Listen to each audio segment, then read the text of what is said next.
গোয়েন্দাগিরি করো না। গোয়েন্দাগিরি করা হারাম। গভর্নমেন্ট যে গোয়েন্দা বিভাগ রেখেছে এটা না, এটা দেশের আইন শৃঙ্খলা বজায় রাখার জন্য এটা জরুরি। আল্লাহর হাবিব সাল্লাল্লাহু আলাইহি ওয়াসাল্লামেরও নিজস্ব গোয়েন্দা ছিল, কিন্তু আমরা যে নিজেরা গোয়েন্দাগিরি করি এটারে হারাম ঘোষণা করেছে কে? অনেকে আছে দেখবেন জানলা একটা খোলা থাকলে উকি মারে। আলহামদুলিল্লাহ ফেনীতে এগুলা নাই।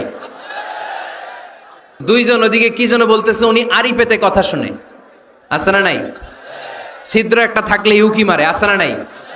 খবরদার, ওয়ালা তাজাসসু, গোয়েন্দাগিরি করো না। কখনো কোনোদিন কারো পারমিশন ছাড়া মোবাইলের গ্যালারি চেক করবেন না। কখনো কারো পারমিশন ছাড়া তার ফেসবুকের মেসেঞ্জারে কে কার সাথে চ্যাটিং করেছে এটা করা যাবে না। কখনো কারো পারমিশন ছাড়া তার মেইলের ইনবক্স খুলে দেখা যাবে না। কখনো কারো পারমিশন ছাড়া কারো ব্যক্তিগত চিঠি পড়া যাবে না। This is Islam.